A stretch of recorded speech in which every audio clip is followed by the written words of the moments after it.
Hi, good morning, everyone, or good afternoon, depending on your time zone. Thank you so much for joining us for today's session. I'm really excited to go through some underutilized form building elements and really excited for this day as a whole. So with that, I'm going to stop sharing my face and just take over and share my screen. And please, if I ever go too fast or if anything's confusing, just let me know and we can talk through it.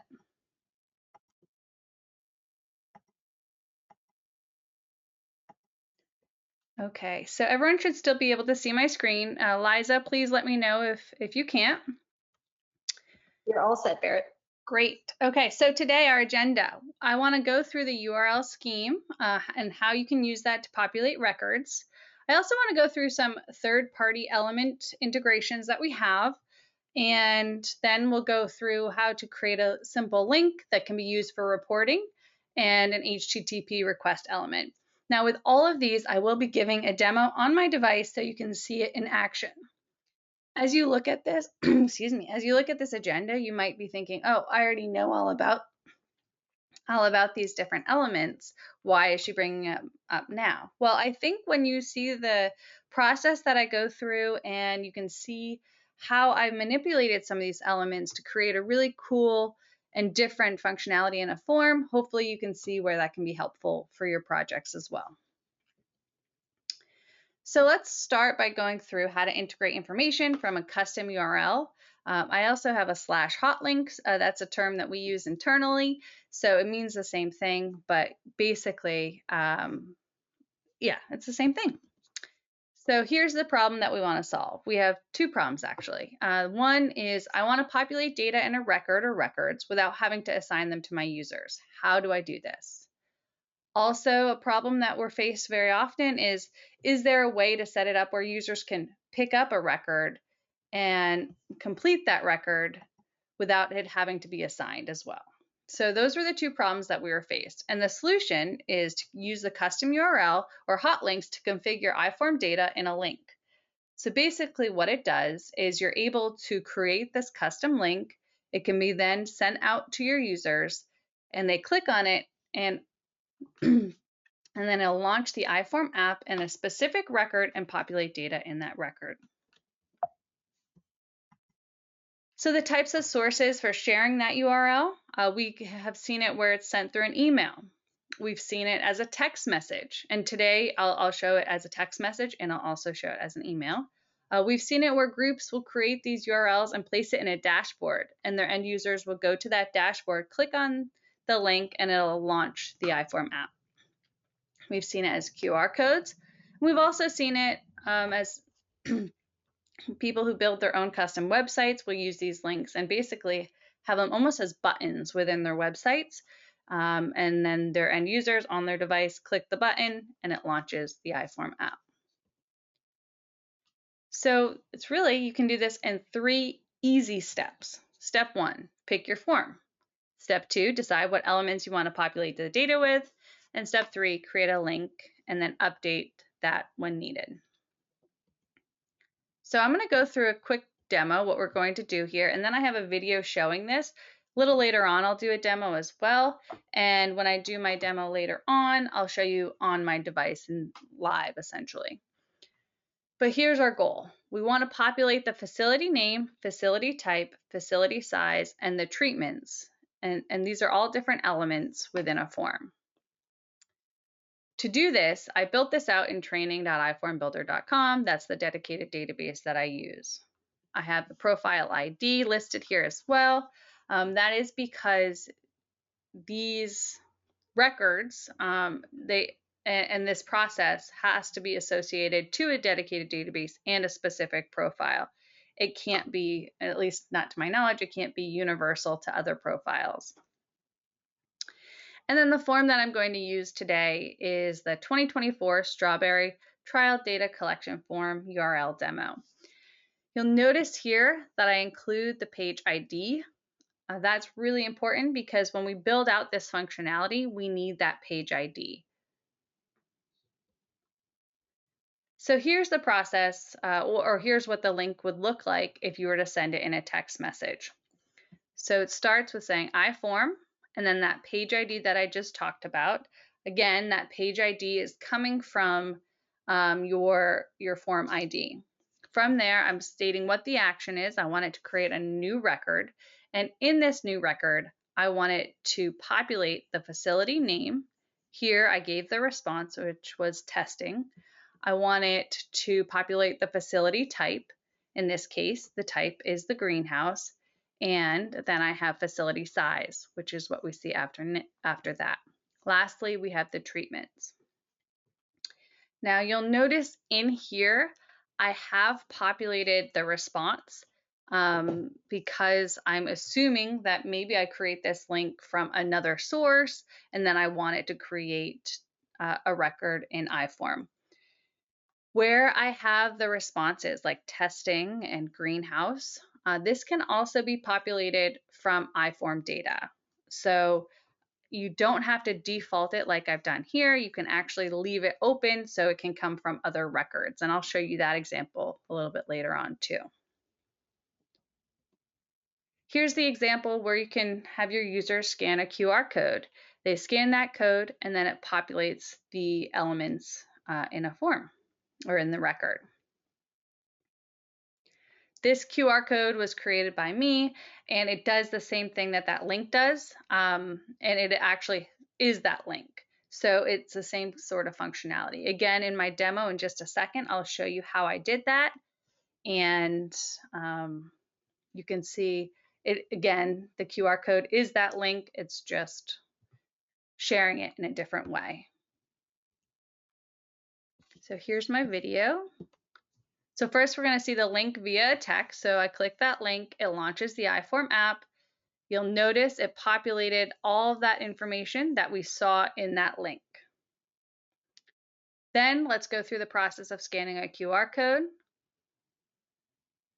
So use the camera on the device, scan that QR code. You'll notice it says open in iForm. You launch iForm and that populates the facility type, facility size, and correct lighting treatment. So in this case, that QR code did not have that first field filled in, but it did have the rest. So that could be the case where you might have responses for some of what you configured and not for all.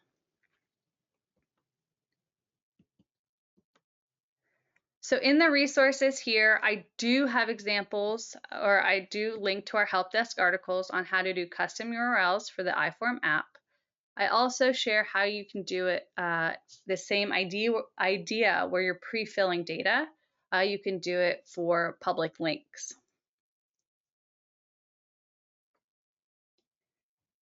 So the next thing, and I know I'm kind of flying through this, I've had a lot of coffee today. The next thing I want to go through with you was using the third-party element. Now from this point on for today's presentation, I am going to be jumping back and forth between showing you how I added this to my form and then coming back to the slides. So just to let you know, we will be popping back and forth between different windows. And also after we go through all these examples, I'm going to show you this on my device so you can see how it all flows together.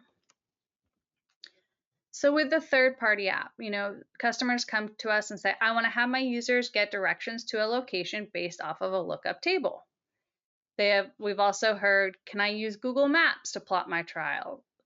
So the solution here is to make use of the iFormBuilder third-party element, which will launch the Google Maps based on an element in a form. Again, I'll show you how that launches in just a second. One other solution that we have here that I didn't mention in my slides is people also come to us and they ask if we can connect to other apps that they have on their device. Well, depending on the app, we may be able to do that. If they have a public API, we can have it set up so that you can launch that app from iForm, and then whatever information is filled in there can then flow back into the iForm app as well. So we do have a lot of neat integrations that we can have here. Today, the solution and example I'm showing is rather simple compared to what we've seen from some of our other customers. So let me jump over here and just show you how we set this up. So in here, we have our third-party app where I ask it to launch the Google Map. Not only do I have it launch the Google Map, but I also have it where it's populating the information from the location element that I have above. So if you already have a location that you want it to populate the information for, that's not the location element. Maybe it is, a certain location that users have to go to, or maybe they select from a drop-down list, and from there they get the lat long that can then be populating the third-party app. So then they can use Google Map to do the directions and have their end location already filled in. So to do this, again, it is just adding the third-party element to our form. From here, we scroll down, we'll see the iOS URL scheme. If you are going to make use of Android, then you'll also have to include Android as well. From there, we have the key values. Again, that's if you want to default some of the values in the actual link. So you're able to set that up. With this, again, this can be really helpful, but you'll also need to make sure your end users have Google Maps already on their device so that this works. So again, any app that you're going to call to from the third party, they need to make sure it is already downloaded. All right, so let's continue here. So links for reporting. This is one that I'll be showing you how to do multiple links, but I just have one example in this little write-up that we have. So this is a problem that we faced before where customers want to have the email or the PDF, that outputs that we have, they want it to include a link. And so they say, I need to send my customers a link to this Google Map for their reporting, but I don't want to manually put it in there. So the way that we do that is basically we're just adding a read-only element, and in the dynamic values, we're able to use the beginning part of the map URL and then add the lat long coordinates that are coming from that location element that we have in the form. Now, a lot of times these read-only elements are hidden from view so that the end user is not seeing it, but today I will show you so you can see that it is actually populating the information. So I'm going to jump over to my form again and show you where that is. So here is our lat long report. So all I did is, in quotes, I started it with what the URL is that Google Maps uses from the web portal, and I have the open quotes, end quotes, and then plus our GPS location dot latitude, which is calling to this location element, plus, and then open quotes, a comma, end quotes with no spaces, and then plus sign to the GPS location longitude. So again, this is going to populate that latitude and longitude from the location element and make it into a link so that when you're looking at it on the reports, the users can just click on it.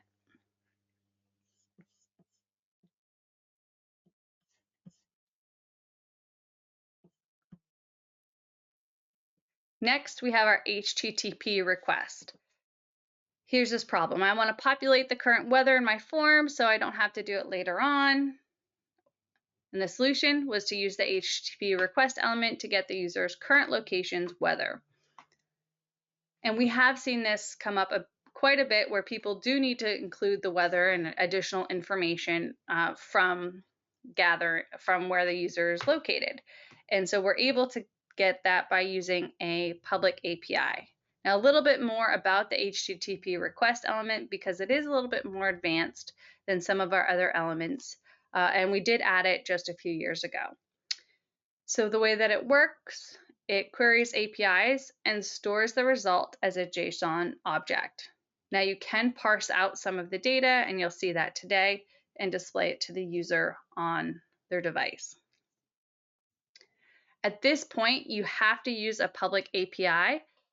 If you do see a need to have this sort of functionality and make use of a private API, come talk to our team and we can talk through potential projects to how we can get that activated for you. This is our first online required element, and so you do have to keep that in mind as you're collecting data, that this feature requires that you be online. That being said, if you're not online, you'll just get an error message, or it won't populate the data, and then you could continue collecting data until you have Wi-Fi or cellular connection. Some examples of use cases is you can scan data for a lookup, you can get the current weather, which is what we're going to do today. You can do a call to get a view site history, you can check for unique values. You can also look up previously submitted records.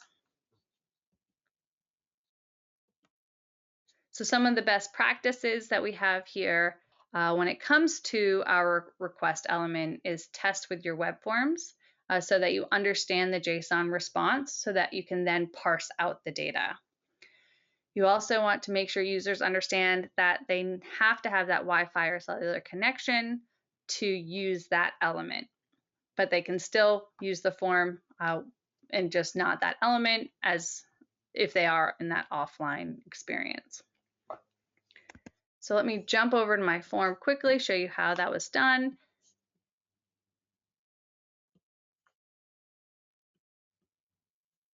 So here's our weather request. So all I did here was I selected the HTTP request element from our list of elements that we have over here. And as we go through here, you'll notice that I have a request URL. I'm going to actually go in and paste this in the chat so you can see what it looks like.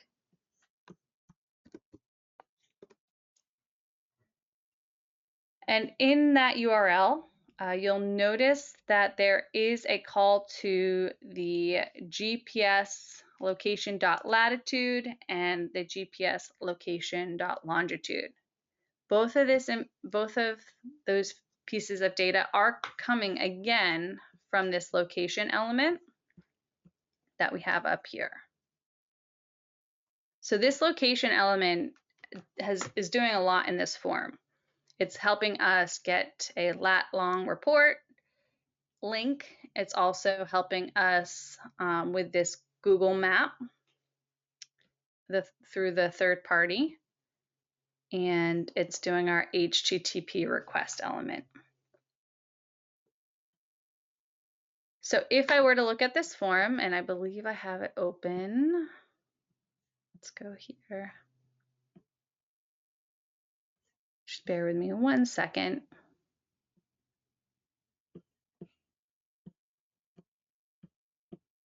So what I want to do here is I want to show you what that JSON object looks like so that you can see how we then parse out the data to get the weather.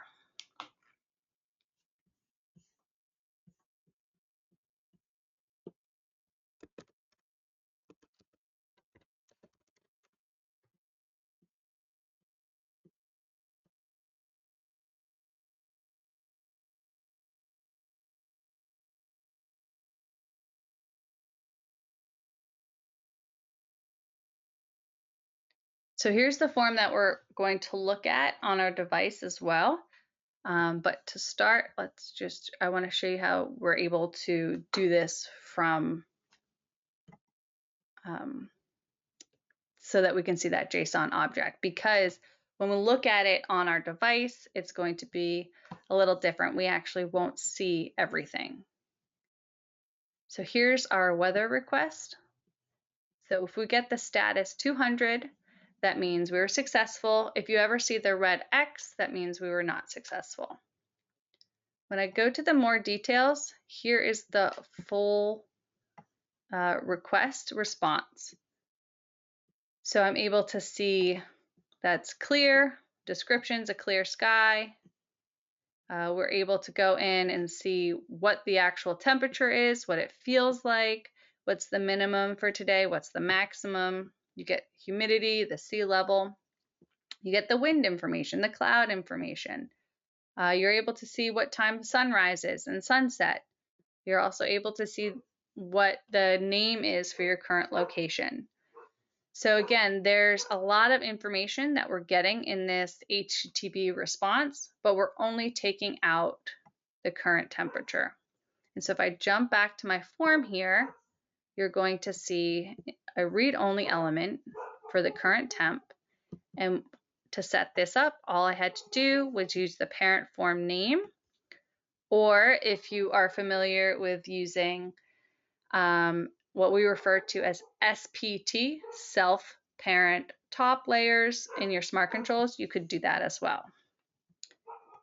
After the dot, I have the weather request element name, which is just right here, and then the response, and then main temp. And again, we have to understand how the HTTP request element works and what data we're getting so that we can have main.temp being populated in my current temperature field. Now, before I go on and I show you on my device all of the features that we just talked about, are there any questions, Liza? Hi, Berit. So not a question, but more so a comment. We did have another user come in to let us know that they use this feature to use another service to host API calling function, and they do this to pull their data in real time. They use the HTTP request. Oh, that's awesome. Thank you so much for sharing. We love to hear different use cases, and if we have time at the end, if you want to talk a little bit more about it, just let us know and you can share your successes with everyone else on the call. Okay, so I do want to start by sharing my device, and just let me pull it up here. Okay, so can everyone still see my device? Looks good, Berit. Okay, so what I want us to do is I want us to go through this form as a whole so you can see how it looks from my device once I click on this link. And then I want to show you some other features that I've put into this form. So I click the link, it launches the iForm app, it launches a new record, and it populates my facility name, the facility type, the facility size, and the lighting treatments. Now, what I want to point out here is that the facility type, size, and treatments, these are all optionless. So if the user does need to make different selections, they can change that. I could have also put this as a read only. And let me just jump here again to show you what that URL looked like that is populating everything in my form here. So again, we start with our page ID, which is this form ID, and we're saying create a new record, and then our facility name is testing. After that, we have facility type, greenhouse. You'll notice this is all lowercase. Because this is an option list, it's calling to the key value, and we're seeing the labels here. So facility size, here's the response that we have with the key value, and then the treatments, here's the response that we have with the key value. Now let's go down on our form a little bit further. We have our location element. I'm going to refresh my location so it's most accurate. I hit done. And now I see underneath here is the link that I'll see later on in my report that'll launch a map in Google. Underneath that, this is our third-party app where we're launching our Google map here. And again, you can launch other apps that you have on your phone. Could be a FaceTime. It could be, we have an integration with a customer that uses Genius tags. So we have it calling to the Genius tag information and then pulling data back. So there's a lot of different ways you can have this configured. So I'm going to launch my map. This is where I can zoom in if I want to, as much as Google will allow me to. And for this example, I want to take a screenshot, and I'm going to use that screenshot in my form in just a second.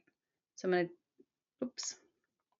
So from here, I can jump back to iForm, and I'm going to say to annotate on the map. So what I've done here is I've set it up so that the drawing element will only allow for a camera to be used, and so that's why it didn't, or for the camera's library to be used and not a camera. So if you ever want that functionality in your form, that's something else we can add. But here we go. I'm going to use it as a background image, and what I'm going to do here is I'm just going to make a comment or circle right there, and then I can make a comment after. Sorry about that, I set the wrong buttons. Here we go. So we are going to come in and we're going to say remove trees. And I can change this color of the font. That you may have noticed that was an option that I had early on. But for the demo, I just said remove trees. So you're able to kind of come in here and annotate on the photos. That's using our drawing element. And then let's go down onto our form a little bit further. The next thing that we talked about today was our weather request, so that HTTP request element. So here is where I hit the arrow. It does the request, and after it does the request, then it shows me the current temperature. You may have noticed that before I hit the weather request element, it did not show the current temperature, and that was just some logic that I had in there. So that, again, you didn't see a blank field, you waited for the response to be in there. Now, another feature that I've added to this form that I wanted to show you is I've added for strawberry types. So I've done what we refer to as a segmented option list, which based off of the selection that the user chooses from this list will change what strawberry variety that they saw.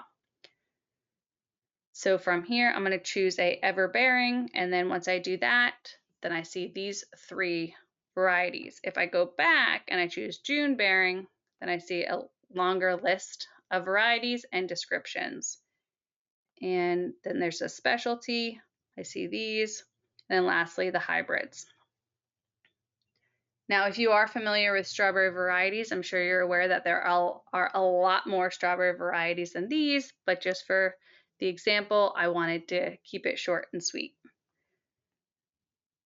So what I've done underneath this, and we haven't quite talked about this yet, but this is a little bonus thing that I wanted to show you, where what I've done here is I've actually added the URL scheme so that it creates a link for the email or the PDF.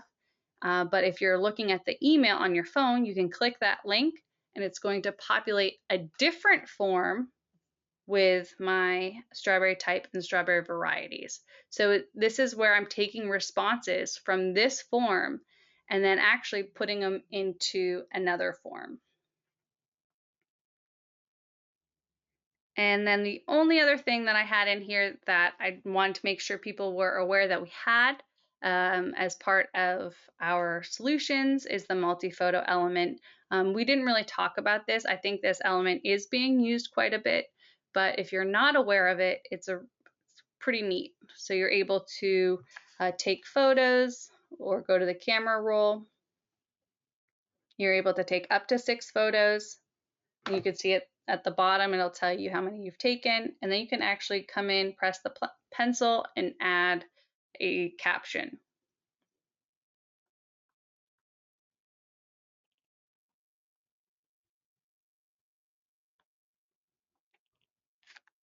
All right, once I hit done, I'm going to go down here and submit this record.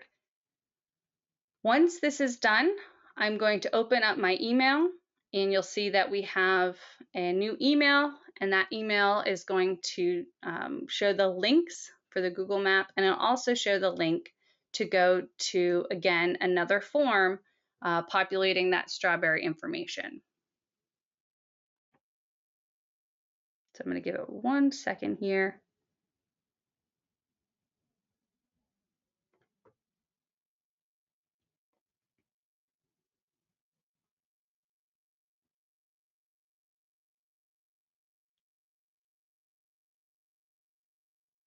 I guess my syncing is taking a little bit longer than usual, but that usually happens when we're on calls. So I'll just give it 1 more second. And again, what I'm waiting for is I want this record to hit the cloud so that I can then go into my email client, see the link for that new record with the strawberry information, and then click on that to launch a new record within iForm. So I'm going to sync my device. And here's here's what we just did, this record. This is using just our HTML email that we have configured just within iFormBuilder. Here's that link for the Google Maps. And if I scroll down, here is our link to go to a new form and have it populate my information for my strawberries. So let me click that link. It launches iForm, and now I see already we have strawberry type, strawberry variety already being populated.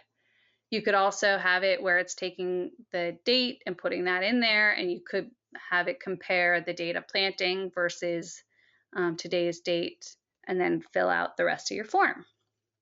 And just to really quickly show you how I set that up, I'm going to jump over to my form again. And this is this URL scheme. And here is where I have the beginning part of the URL scheme set up, where I have the page ID, which is located here at the bottom where you see form ID. And then I have the ZC display key, strawberry type, and then the plus. And this is calling to the element. So strawberry type is the name of this element. And then we have the strawberry variety plot, which is the element on this form that I want it to be populated with the variety from this form. So I'll put this in here in our chat so you can see that. But again, at a high level, what we're looking at is when you see the elements with plot at the end, that's the second form that we're posting our data to. And where you see the ZC display key, that is the information that we're taking from the current form.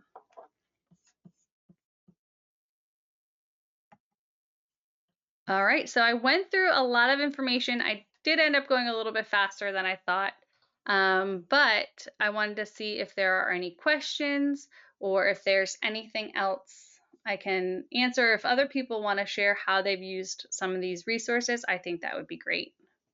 And I know we also have a poll that Liza will post as well.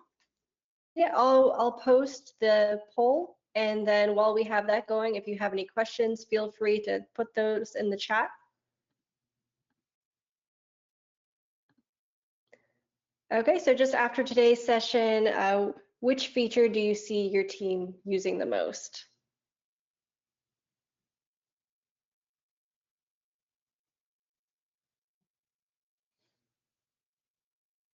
And I will say, I think what I find the coolest and again underutilized the most is the ability to do that URL scheme and how you can even take it from one form and use it in another form.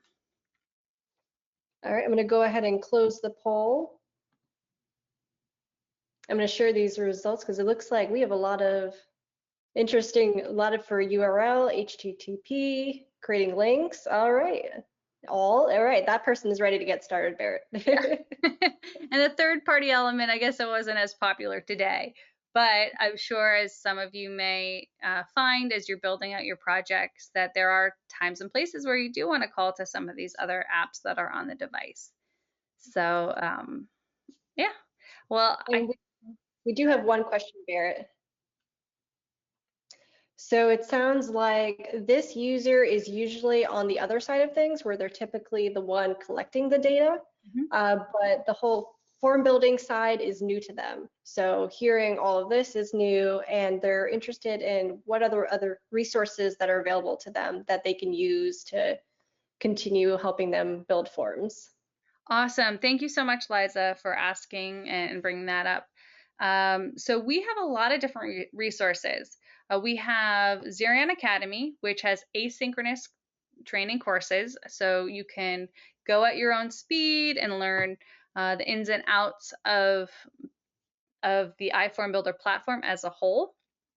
You can access those courses for free, and we do have some write-ups on it and on how to get to the getting started courses, and they are on the home page when you get into Zerion Academy. Besides those asynchronous courses, we have our Customer Success Center, and our Customer Success Center is, I can jump over there right now to show you where that is. And actually, while we're talking through Zerion Academy, here is where our link to Zerion Academy, and you can go in and create a new user at the bottom. Then we have our Customer Success Center, where you can come in, you can search for articles, and you can also come in and submit a request to one of our team members if you're looking for something specific or you're having issues, and they'll be able to help you. We have a certification that we do at least 3 times a year. So that's just focused on form building certification. You do have to learn the ins and outs of the platform so that you can better build your forms. And that's one way that we strongly suggest people learning the platform, because you're kind of forced to, because you have to do a certification project and attend all the sessions. Another way to learn the platform, if you do want to have it where you have private training sessions that can be purchased, and you just talk to our team about that, and we can jump on either an hour call, 2-hour calls, or more, depending on your needs. And lastly, we do offer services to build your forms for you if you're just getting started and you want us to do it for you. Thank you all so much for attending, and I really hope that you found it helpful.